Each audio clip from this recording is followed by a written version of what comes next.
Sesungguhnya makanan yang diberikan itu tidak bergizi-bergizi banget kok. Pusing gue. Udahlah, sudah. MBG tadi juga dilaporkan oleh Profesor Arif, karena Arif ahli kemiskinan. Kita semua terperangah juga melihat bahwa dampak MBG ini memang luar biasa kepada pertumbuhan ekonomi, lapangan kerja, terus ekosistem yang terbangun dari ekonomi dan seterusnya. Dan penurunan kemiskinan. Kamu ngomong lagi lengkap. Luhut Binsar Panjaitan, sang pesohor Republik ini, sang paling berkuasa pada era Pak Jokowi, dan sang pejabat yang terus menjabat meskipun sudah pernah berjanji akan berhenti menjabat pada 2024 karena mau fokus pada soal riset di kampung halaman. Ya, saya pikir saya cukuplah sampai Oktober tahun depan sebagai menteri. Setelah itu saya pikir saya sudah berumur 77 tahun pada waktu kalau Tuhan semua ingin. Kita harus tahu waktunya mulai dan waktunya berhenti. Ya, kalau saya diminta pendapat saya membantu, setelah itu ya saya masih bersedia. Tapi kalau untuk jadi pejabat tingkat menteri, saya kira sudah cukup. Banyak yang lebih baik, yang lebih muda-muda, yang bisa berkarya lebih baik. Tapi faktanya Pak Luhut tetap menjabat dan menjadi Ketua Dewan Ekonomi Nasional saat ini. Saya tidak akan sedang berbicara tentang jabatan Pak Luhut, tetapi saya mau berbicara kali ini tentang sesuatu yang bagi saya sangat lucu dan sangat aneh. Pak Luhut baru saja menyampaikan, kalau tidak salah hari ini atau kemarin, menyampaikan bahwa program makan bergizi gratis luar biasa dampak ekonominya, menyerap tenaga kerja 1,9 juta orang dan menurunkan angka kemiskinan sekitar 5%. Wow. Saya tidak mengerti, atau mungkinkah ini adalah sebuah kegagalan saya untuk memahami pemikiran Pak Luhut. Tapi angka 1,9 juta tenaga kerja ini saya tidak paham diambil dari mana, didapat dari mana. Apakah dari pelaksanaan sekarang ataukah potensi mimpi pelaksanaan ketika nanti 5 tahun lagi contohnya kalau benar jadi, seluruh anak Indonesia yang berjumlah 80 juta lebih mendapat makan bergizi gratis. Kalau dari sekarang, pelaksanaan sekarang, penerima program makan bergizi gratis saja setahu saya belum nyampe 1 juta, masih di angka 700 ribuan. Jadi bagaimana mungkin menyerap angka tenaga kerja 1,9 juta? Jika penerima saja tidak nyampe 1 juta, bagaimana mungkin tenaga kerjanya bisa 1,9 juta?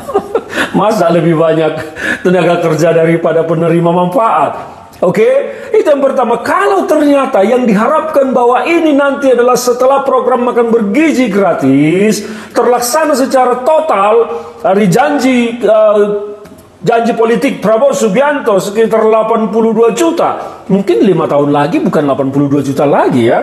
Bisa jadi di 90 juta atau 100 juta, kita tidak tahu. Tetapi kalau itu 5 tahun lagi diharapkan target ini mencapai pelaksanaan 100%, artinya yang disampaikan Pak Luhut itu hanya sebuah impian, harapan, dan bahkan janji-janji manis seperti manisnya janji makan gratis yang ternyata tidak bisa dipenuhi sampai sekarang secara total.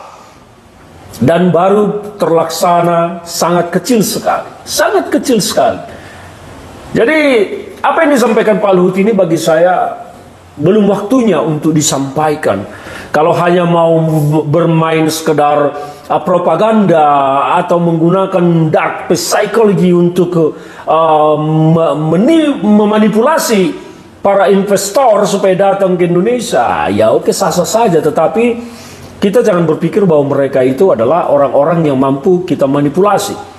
Mereka adalah orang-orang yang cerdas, akan menganalisis di mana menempatkan uangnya supaya menghasilkan uang, bukan menghasilkan kesialan, apalagi hanya menjadi uangnya dikorupsi oleh para pejabat-pejabat negara.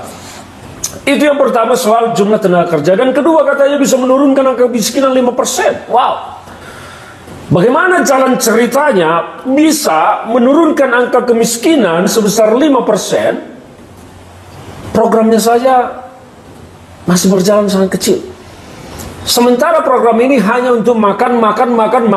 Kalau yang dientaskan kemiskinan pedagang atau pekerja, apa memang mereka selama ini masih tergolong orang miskin? Kalau kita mengukur kemiskinan dari standar BPS, saya pikir bahwa pekerja yang membantu makan bergizi gratis ini atau para pedagang yang menyiapkan makan bergizi gratis ini bukan termasuk kelompok orang miskin. Jadi kelompok miskin mana yang mendapatkan manfaat dari makan bergizi gratis ini? Ayolah, cobalah kita ini jangan diberikan omon-omon palsu semata gitu. Yang realistis saja, yang nyata saja. Apa sih? Kalau dikatakan bahwa berhasil meningkatkan kesehatan, dan kualitas masa depan generasi kita, mungkin masih bisa diterima, tetapi itu pun saya agak ragu karena sesungguhnya makanan yang diberikan itu tidak bergizi-bergizi banget kok.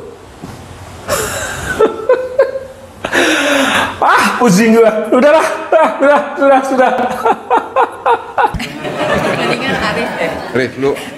Arif, lu yang ngomong ahli. Ini Profesor Arif adalah ahli kemiskinan Indonesia yang jarang kita dengar dari Presiden, mengagumi tadi apa yang beliau sampaikan. Silakan angka-angkanya, Arif, lu ngomong. Saya rasa kami dari DEN menyampaikan kajian tentang potensi dari dampak MBG ini terhadap penyerapan tenaga kerja, juga kemiskinan. Jadi intinya program ini sangat bagus sekali dalam konteks Projobs, jadi menciptakan lapangan pekerja baru itu sampai 1,9 juta. Lalu kemudian Propur, jadi kemiskinan itu bisa berkurang sampai menjadi 5,8% kalau ini roll out-nya benar. Ketimpangan juga akan sangat berkurang. Teman-teman bayangin aja ya, kalau 3 orang anak, satu keluarga punya 3 orang anak, itu dia dapat per bulannya bisa dapat 600.000 dari MBG. PKH aja itu sekitar 200-an ribu, BPNT aja 200-an ribu.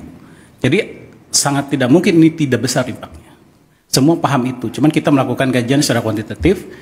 Nah, tapi poinnya adalah karena ini sangat progresif, maka kita harus pastikan roll out-nya berjalan dengan baik gitu. Salah satu yang kita usulkan, itu adalah kita segera melakukan business process review. Lalu audit rutin oleh BPKP.